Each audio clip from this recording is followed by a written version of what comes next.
Hey everybody, I'm Jesse Stakes and welcome to Making Sense of It All. This week I get to bring you a conversation between myself and the founder and CEO of Sub70 Golf, Jason Hiland. Sub70 Golf is a custom golf club manufacturer that designs and builds their clubs in Sycamore, Illinois. They use a direct-to-consumer model to ensure that Jason and his team can deliver a high-quality product and a second-to-none customer experience while all delivering it at a very fair price. I can say this from my own personal experience. My introduction to Sub70 came as a customer first. They had a putter that caught my eye, and it was actually made left-handed. Those lefties out there know what I'm talking about. I was a bit skeptical at first because it was my first time ordering from the company, and I didn't personally know someone that played their clubs. So I took a shot at it because of the incredibly fair price for what I was actually buying. The putter was built exactly to my specifications, and it took about 2 weeks to receive it because it was truly just that, custom built and made to order. When the box arrived at my home, the first thing that I noted was how attractively it was packaged and how on brand it was with Sub70. I almost felt bad throwing the box away. The actual putter was even better than what I had expected. But the most impressive item in the box was the handwritten thank you note from the person who had actually built the club. I've since had another experience with the company as a customer, and I was even more impressed because of the time and the deeper conversation that they took before the build even started. This show isn't about my experience, though. It's your chance to hear from the man himself and what inspired the creation of Sub70 and what the company is all about. Enjoy my conversation with Jason Hiland. Let's jump into it.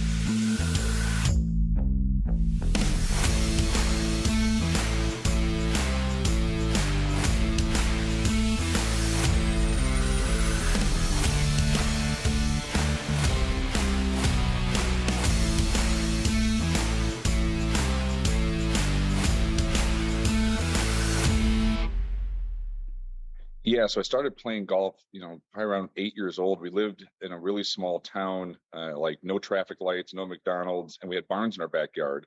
And just started like grabbing my dad's golf clubs as a kid, just hitting the ball off the barn. And I was fairly decent to be able to get up in the air, right? Like I could do this. So then I just started like begging my parents. My dad and my parents didn't really play a whole lot of golf, but then I just started begging them to, take me to a golf course. And then that was kind of back in the day when my mom would drop you off with like $2 and then, she'd pick you up 7 hours later. So it was down a couple towns over. It was a little 9-hole golf course. And then just, go out there all day long and just play the little 9-hole loop, just, and fell in love with it, So, no, it was, I fell in love with it early. And then I started working in the golf industry, at 17 years old in pro shops and, retail and all of that. And then played some college golf and realized my talent wasn't real great. I mean, it was okay, but not great. My sense of imagination, and then better figure out the business side if I want to, keep doing this for a living.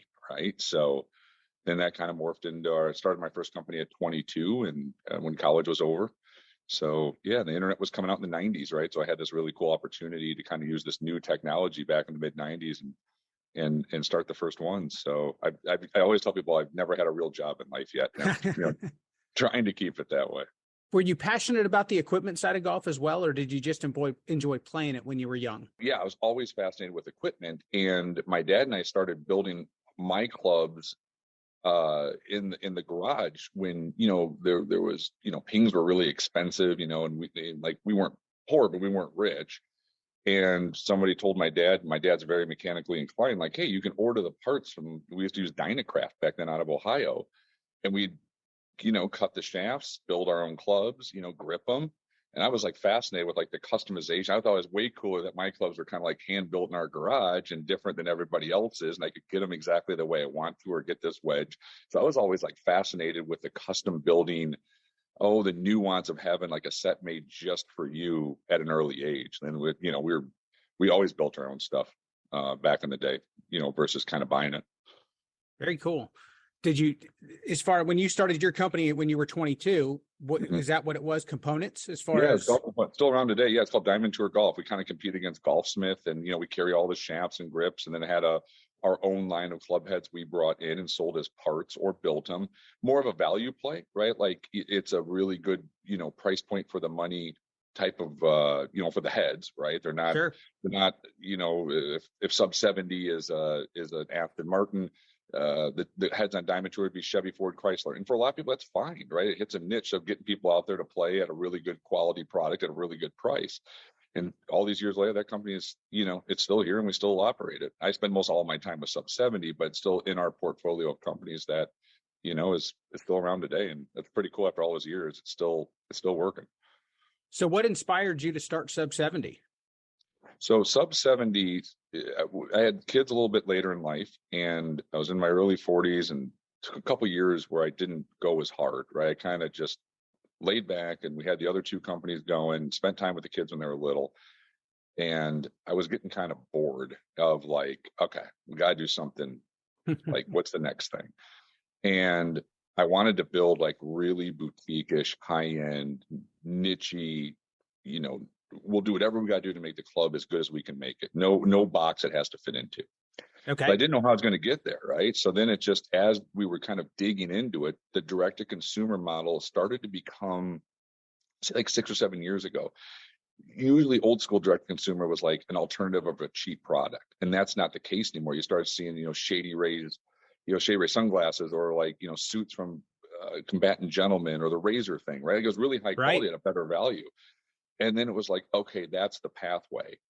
And then we just kind of, broke all the rules in the sense that we're not going to do product life cycles because, it doesn't make any sense. If I can make it better, we'll bring it out. But until then, we won't. And everything's hand built, nothing's pre-made. And we just kind of like, if we were going to build a really high-end boutique-ish company, being in the industry as long as we have been, how would we do it?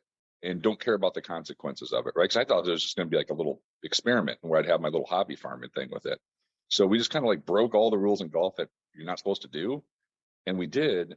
And it somehow is like completely, in a great way, blown up. It's gotten so big so quick, and all the international partners we have. So it's a good accident, I think, right? I mean, we had a good concept with it, but we thought it would be so boutique niche-y that we didn't think it would become this mainstream this fast, and it sort of has. So just sort of paying attention to the market of how we can be different and how we could bring better value and quality and all that stuff to our clients. I mean, you guys have marry up technology, you marry up a business model that's very intelligent, and it fits today's consumer demands, and you offer a great product. There's no happy accident to that. That's a lot of intelligent choices that you have made as a businessman, and then also as a craftsman as well.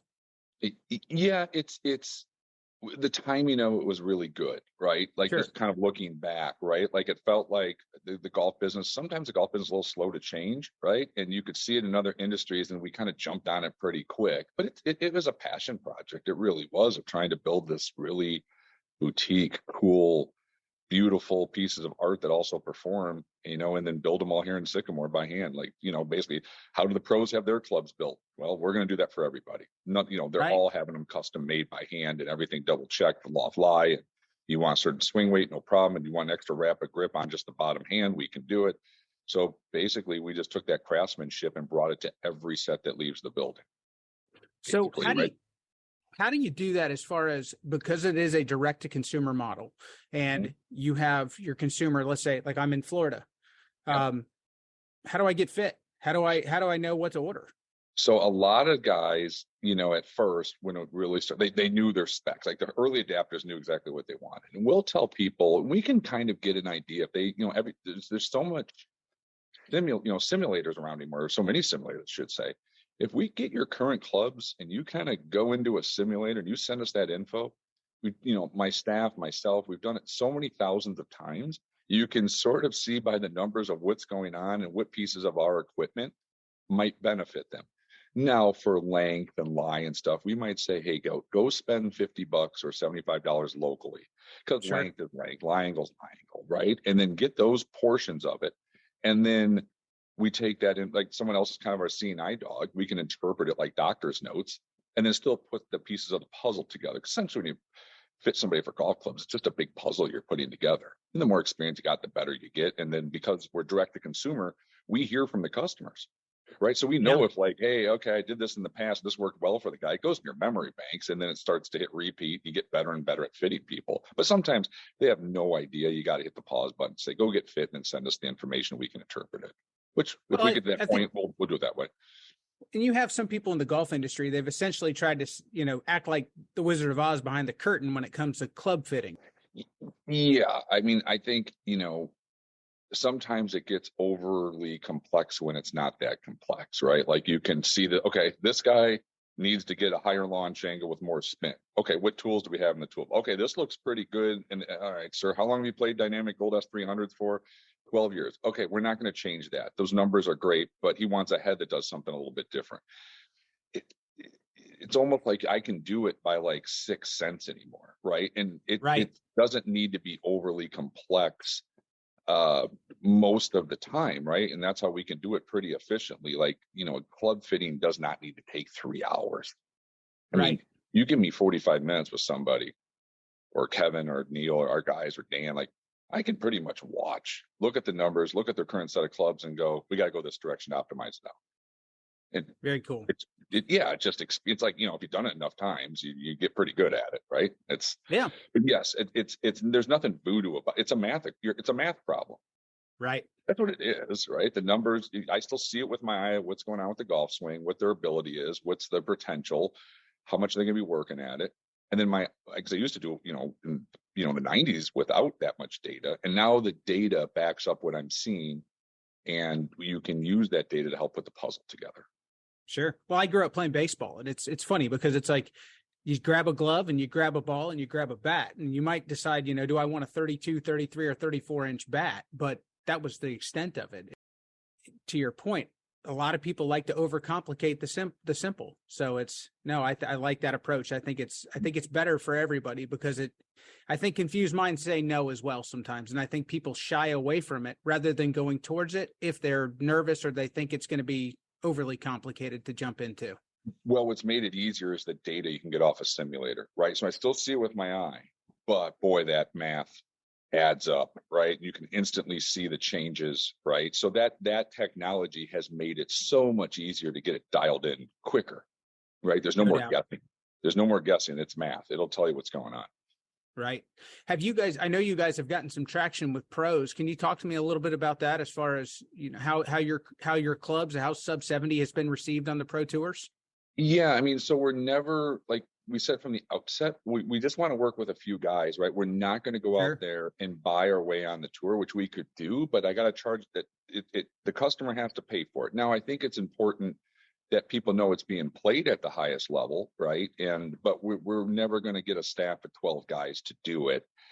It's an expense that we think we don't need to have, that eventually has to get passed to the customer, but it still has to be played at the highest level, right? So we got Zach Fisher on the Corn Ferry Tour. Really good season last year. I think he finished like 34th on the money list, close to a card. He won the Argentinian Open this fall, so he's in the Open Championship overseas next year. So, he's been we started working with Zach. He did not have he had status on PGA Tour China, and they shut it down for COVID. So we just kind of like worked together, and I'm a real small part of it. I mean, he's the talent, and he's close to the PGA Tour, which is so cool to see his journey, of where, man, I got to scramble to play state opens. Dude, he had a real chance on, getting his tour card last year. I wouldn't be surprised this year at all if he gets through, that Corn Ferry Tour season. He's a great player, even a better human being. Gotten to be really good friends. We're a small part of the journey.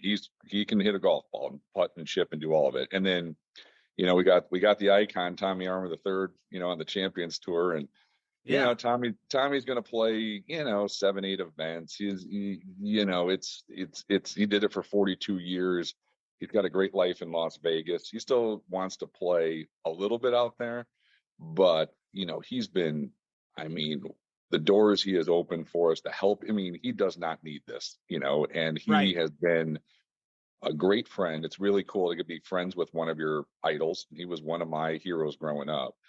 and to have one of your heroes become one of your friends. And also like from the design work he can do, he's a real gearhead from the golf stuff. So when he did, we have a new wedge that he did. We had a forged, like a blade, sort of blade, a little more forgiveness to it that he designed. So we give TA when he wants to do a project, just sort of, go find it and come up with some design concepts. But it's cool. Like he's playing it on the Champions Tour. Zach on the Corn Ferry Tour. Eric Flores plays our irons. He'll be playing the Challenge Tour this year over in Europe. So we, some of the guys in the Champions Tour, West Short Jr., we just built some clubs for Cameron Beckman. So most of the time the players come to us, right? Like kind of, hey, here's where I'm struggling a little bit. You guys have some solutions and we'll go do it. But I don't think anymore you need a huge stable of it. I think people have to know it's played at the highest level, but I don't think, I think we can get the same exposure with just a couple guys that we work with, like really organically. Like we just didn't go out and hire these guys on a 3-year contract. And I don't know them. Like they're a part of the DNA of the company. So we'd rather go that route where we really have that relationship with the pros and make it more kind of authentic, right? They're a part of the brand. Really, the importance of it is the validation of your product. And then it's the feedback. I mean, the feedback more than anything, because it allows you guys to improve where you need to from the guys who, as you said, are playing the game at the highest level.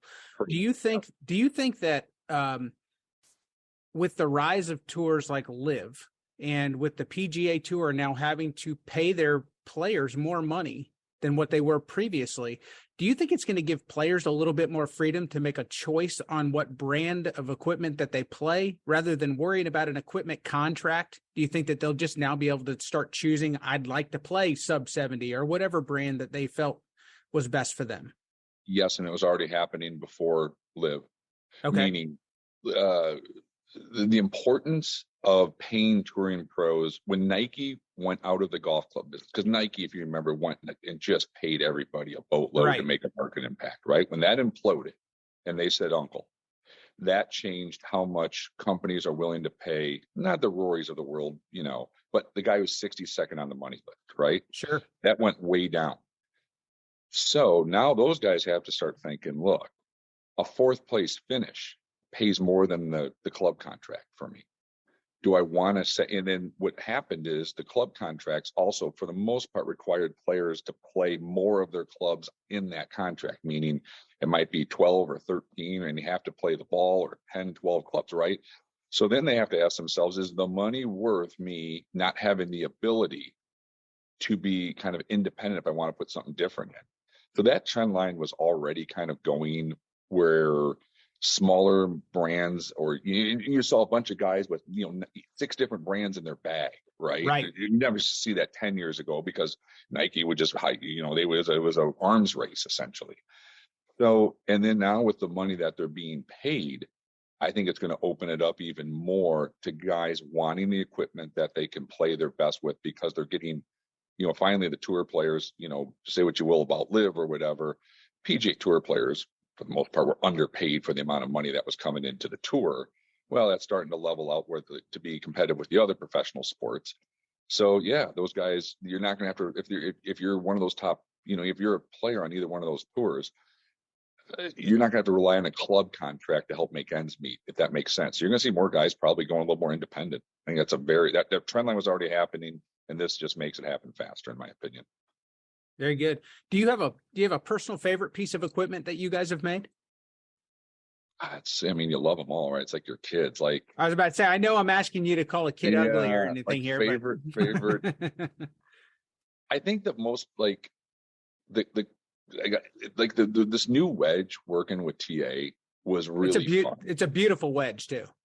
Yeah, and it performs really well, and just the feedback and the process, and I've gotten to know him better, so I know kind of what he wants and how he wants to work, and just kind of like watching him dig it out of the dirt and do these little nuanced changes and go back, because he has carte blanche. Like, it doesn't get made till he says it's perfect. And then like going out to Las Vegas and like the last generation we did was really cool. Like, he's out there like at Las Vegas Country Club, and he's just putting on this like clinic from 50 yards out. It's the low skipper, it's the high floor. It's like a master's degree in short game, right? It's just beautiful to watch. And I'm like, how cool is this? Like, there's one of my heroes growing up hitting these shots that are just sick. And then getting his nod of approval of like, I go, hey, TA, I mean, are we close? He's like, yeah, like build it. We got it. And it was just in my mind, I was thinking, I don't know how he's going to do any better than that. Like if this isn't it, I don't know what else we can do. So that was like such a fun process to Yes. work with a legend like that and to see it up close and really be, working in collaboration with them and see it come to fruition. Like that's a fun one. It just is. Yeah. So your business, as far as you guys are in Sycamore, Illinois, you Yeah. guys are in small town USA. Yeah. You give back. I mean, to me, that's the American success story. We are really proud to be from Sycamore. And if you came here, you would see the pride we have. Like our downtown area is beautiful. It's a smaller town. We got 20,000 people. We're out in the country. But we really love where we live. So if anything local, if somebody needs help with something, if it, Northern Illinois University is close by, if I can be assistance to the professors who I'm friends with over there, like if it's, we keep most of our charity to our community, right? That's where Yes. we feel the most comfortable giving back to. But basically, if somebody needs something locally and we can help, we help. We help. Like we've been really fortunate, right? Like I love the fact I get to live out in the country and be able to have a global brand. Like technology has made that happen because I like where I live. Like this is who I am. Like I love visiting LA and New York and Vegas. It's a blast to like visit and I Sure. have a great time with it. I like living out in the country. I do. That's wonderful. For Sub70 Golf, where do you guys see yourselves going in the next 5 years? Yeah, I mean, hopefully, growing still without, but not losing our soul, right? Still building those clubs one set at a time. The customer service needs to be at a really high level. We always say it's like Nordstrom level of service with this. I think we're growing a lot now internationally, so we really would like to be an international brand. So that's going to be kind of our big push is all around the world. When you're in Europe and you have the guys over there who are partners building Sub70 clubs in the UK, which they are now, you get that same level of service. They're all hand built there. So we think is flat as the world is anymore, it's kind of weird. Instead of thinking, well, we're going to go from Sycamore to Terre Haute, Indiana, we're going from Sycamore to India. And thinking about it from a global perspective. So I think we want to keep growing in the States, but we also really want to be a global brand. So I'll give you a testimonial as well. Before I ever met you, before we ever had conversation one, I was actually a customer of Sub70. I bought a putter last May, and the putter's beautiful. The craftsmanship is second to none. But the part that really caught my attention, and I shared this with you before we spoke, but the part that really caught my attention was this card that I received, and I'll make sure that my viewers can see it better. But it was a thank you note, essentially, for doing business with you guys. And I've never received that. As many golf clubs as I have bought in my lifetime, I have never received that from any manufacturer before. So I wanted to thank you guys for your quality, top-notch customer service as well. Yeah, I mean, we're humbled that people trust us people love golf. It's a passion, right? And for them to trust us to build their equipment, like that's the least we can do is say thank you and, reach out to us if you need anything. We always want to make sure our customers have like an open line of communication. That's the best part about direct to consumer is like we get to talk to our customers, right? We hear what they're saying, and if we make a mistake, and God knows we can, we hear it and we try to correct it. So like the customer feedback loop we get is just fantastic. We're so appreciative of it, but it doesn't take that long to write a quick thank you note and say, hey, we really appreciate you, giving us your hard-earned money and your support and trust. Well, it goes a long way. If people would like to learn more about you and your brand, and if they would like to have the same experience that I did, where can they find you guys? Just go to sub70.com, and it's SUB, then the number 70.com, and our contact information is on there. My contact information's on there. Like anyone can reach out anytime, and we're always glad to, like I said, have that interaction with the customer. And if you need anything, just let us know. Excellent, Jason. Thank you so much for joining us today. We really appreciate it. Hey, thanks for having me on. This is fun. All right. I don't think you could ask for a nicer guy. And why shouldn't he be? He's around an industry that he loves each and every day, and he still gets to lay his head on his pillow most nights. He's built an amazing company that supports his family and many others like it. They're a global brand, and they're only growing by the day. He talked about it in our conversation, but it probably deserves its own episode. The direct-to-consumer model has really taken the retail world by storm. It allows companies like Sub70 Golf to be incredibly competitive with their price points while not sacrificing the quality of their products. Thanks again, Jason, for helping me and my audience make sense of it all. I'm Jesse Stakes, and we'll catch you guys next time.